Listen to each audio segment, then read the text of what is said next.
کے پیغامبر ہیں، روشنی کی حمایت کریں گے.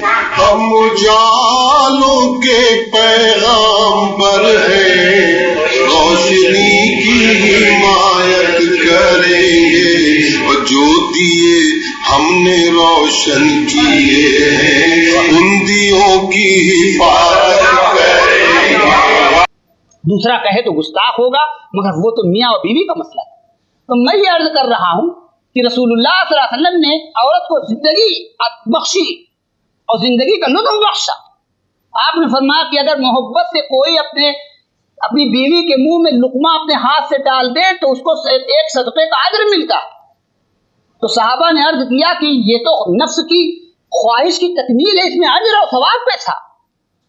تو آپ نے اس کو کس طرح سمجھایا؟ آپ نے فرمایا یہ بتاؤ اگر غیر عورت کے منہ میں لقمہ ڈالے تو گناہ ہوگا یا نہیں ہوگا؟ تو عرض کیا گیا کہ ہاں گناہ ہوگا. تو آپ نے فرمایا کہ اگر غلط جگہ پر اگر الٹا کام کرنے سے گناہ ہوگا تو سیدھا کام کرنے سے ثواب تو نہیں ہوگا؟ تو سیدھا کام کرنے سے ثواب کیوں نہیں ہوگا؟ تو میں یہ عرض کر رہا تھا کہ اسلام نے یہ فخر کی چیز ہے جو کہیں جا سکتی ہے. یہ دلائل کی دنیا، یہ معقولیت کی دنیا. معقولیت کا کوئی جواب نہیں ہے کسی کے پاس، دلائل کا کسی کے پاس جواب نہیں ہوتا. کیا لطف جو غیر پردہ کھولے، جادو وہ جو سر پہ چڑھ کے بولے. کچھ دشمنوں کے سر پہ چڑھ کر اسلام کا جادو بول رہا کہ عورت کو یہ مقام عطا کیا گیا ہے. اور عورتوں نے اس کو محسوس بھی کیا، عورتوں نے اس کو محسوس بھی کیا. یعنی اسلام کے لیے انہوں نے قربانیاں دی. کسی میدان میں میری بہنوں، میری بیٹا اللہ خوب جانتا ہے کہ اپنی رسالت کو کہاں رکھے گا. نبوت کے بعد سب سے اونچا مقام صحابیت کا ہے. سب سے پہلا صحابی کون ہے؟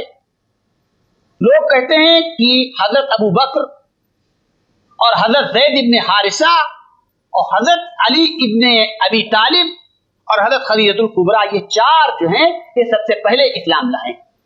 سب سے پہلے اسلام لانے والے چار، حضرت ابو بکر، حضرت زید ابن حارثہ، حضرت علی ابن ابی طالب اور حضرت خدیجہ. کیونکہ انہی چار کو سب سے پہلے علم ہوا اور بلا تکلف ان لوگوں نے کلمہ پڑھ لیا. پھر ایک سوال تاریخ میں کہ من اول هذه الاربع، یہ تو تمام میں سب سے مقدم ہیں، لیکن ان چار میں سب سے پہلے کون اسلام لایا؟ تو سنو میری بہنوں، تو اہل تحقیق کہتے ہیں اور اہل تاریخ کہتے ہیں کہ ان چار میں سب سے پہلے حضرت خدیجہ ایمان لائی. یعنی صحابیت کا جو مقام ہے وہ سب سے پہلے خاتون کو حاصل ہوا. نبوت کے بعد سب سے اونچا مقام کیا ہے؟ صحابیت کا. وہ کس کو حاصل ہوا؟ ایک خاتون کو حاصل ہوا. تو خاتون، عورتیں پیچھے کہاں رہی؟ صحابیت کے بعد ایک اونچا مقام شہادت کا ہے، من النبیین والصدیقین والشہداء والصالحین. شاید آپ کو معلوم ہو کہ سب سے پہلے جو جان اسلام کے راہ میں دی گئی ہے، سب سے پہلے جو جان اسلام کی راہ میں قربان کی گئی وہ کس کی جان تھی؟ وہ حضرت سمیہ رضی اللہ تعالی عنہا کی شہادت. سب سے پہلے حضرت سمیہ کو شہید کیا گیا اسلام کے لیے. اول دم احرق فی سبیل رسول سبیل الاسلام فهو دم سمیہ. سب سے پہلا خون جو بہا اسلام کی راہ میں وہ سمیہ کا خون بہا. شہادت میں سب سے پہلے نام عورتوں کا. اور اس کے بعد ایک تیسرا مقام ہے ہجرت کا. ہجرت میں عموماً لوگ نام لیتے ہیں رسول اللہ صلی اللہ علیہ وسلم کا، حضرت ابو بکر کا، حضرت علی کا، لیکن ایک نام بھول جاتے ہیں. اسماء کا کردار ہجرت کے اندر کم نہیں رہا. روزانہ کھانا بھیجنا غار ثور میں اور روزانہ دن بھر کی رپورٹ بھیجنا. اور ابو جہل آیا، حضرت اسماء حمل سے تھی اور آ کر منہ پہ تماچا بھی مارا. حالانکہ عرب کی یہ روایات نہیں تھی کہ عورت کو اس حال میں زد و کوب کیا جائے، لیکن حضرت اسماء نے راز نہیں بتایا. مجھے شہید کرو یا میری ذبح کاٹو، میرے خیال کو بیڑی پہنا نہیں سکتے. حضرت اسماء نے راز نہیں بتایا. بہتیرا پوچھا کہ کہاں گئے، حضرت اسماء نے نہیں. اور وہ واقعہ مشہور ہے کہ توشہ باندھتے ہوئے کسی بندھن کی ضرورت تھی تو کوئی چیز نہیں تھی، تو کمر میں جو پٹکا باندھ رکھا تھا اسے کھول کر کے 2 ٹکڑے کیے اور ایک ٹکڑے میں توشہ باندھا اور دوسرے ٹکڑے سے اس کو باندھ دیا. تو حضرت کو نے جب سنا تو آپ نے فرمایا